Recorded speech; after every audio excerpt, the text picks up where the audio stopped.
अच्छे आचरणों का महत्व। किसी भी आदमी की किसी भी मतांतर की निंदा नहीं करनी चाहिए। यह एक बड़ी ऊंची बात है। यह भी नहीं कहना चाहिए कि सब कुछ अच्छा ही है। इस विषय में जितना भी कम बोलें उतना ही अच्छा है। जितना भी अधिक बोला जाएगा उतना ही अधिक फसाव होगा। अपने आप को जो अवगुण मालूम पड़ते हैं उनका अधिक सुधार होता है। मुझे आपने घर में प्रणाम करते देखा तो आपने भी प्रणाम शुरू कर दिया, किंतु यदि मैं तुम्हें कहूँ कि प्रणाम करना चाहिए और मैं प्रणाम नहीं करता तो आप मन में सोचेंगे कि प्रणाम करना है तो बहुत अच्छा, किंतु असर नहीं पड़ेगा। ब्राह्मी पत्ती के लिए कहा गया है कि यह बुद्धिवर्धक है, आपको सेवन करना चाहिए। आप क्यों नहीं करते हैं? मैं तो आलस्य से ही नहीं करता। तो हमें आलस्य से कहाँ फुर्सत है? केवल कहना इसी तरह का है। दूसरा स्वयं काम में लाना और कहना, तीसरा स्वयं काम में लाना और कहना कुछ नहीं।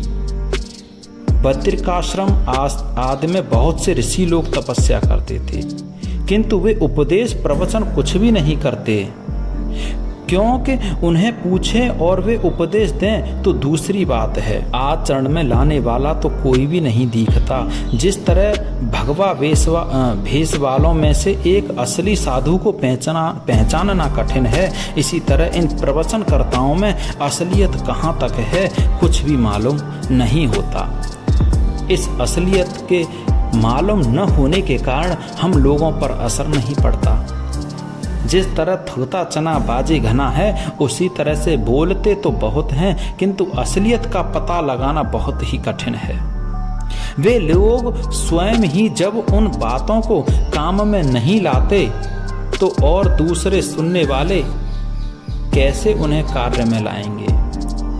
इसलिए हमारे ऋषि मुनि किसी को उपदेश देने के लिए नहीं जाते थे, अपितु एकांत में बैठकर अपने साधन की सिद्धि में तत्पर रहते थे। व्यक्ति को हमेशा खूब भजन ध्यान करे, सेवा करे, संयम करे, सत्संग करे, साधुओं का और साधन करे। इस प्रकार ये चार बातें बड़ी ही उपयोगी हैं। कहते हैं कि दान यज्ञ आदि जितने भी यहाँ किए जाते हैं कई गुना हो जाते हैं। इसलिए खूब दें, खूब भजन ध्यान करें, सेवा साधुओं की करें, गरीबों की और बीमारों की करें, संयम वस्त्र पहनने में, भोजन में, सब इंद्रियों का और मन का संयम करें। सत शास्त्रों का पठन, साधु पुरुषों का संग करना सत्संग है।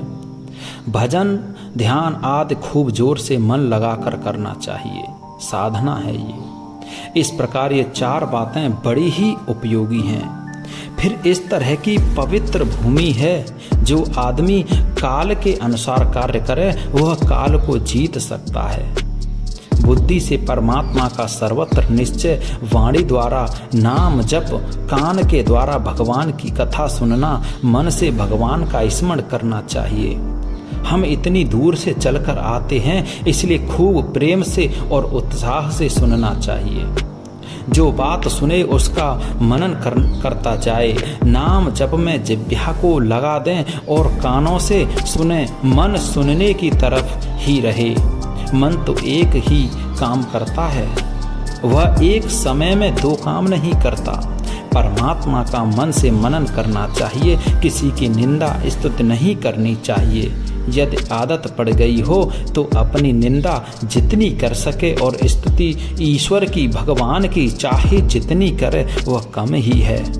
इसी तरह अपनी आदत की पूर्ति करनी चाहिए। सदा सर्वदा भगवान के नाम का जप और कीर्तन तथा नियमों का पालन करते रहने से बड़ा ही लाभ होता है। जय श्री कृष्ण।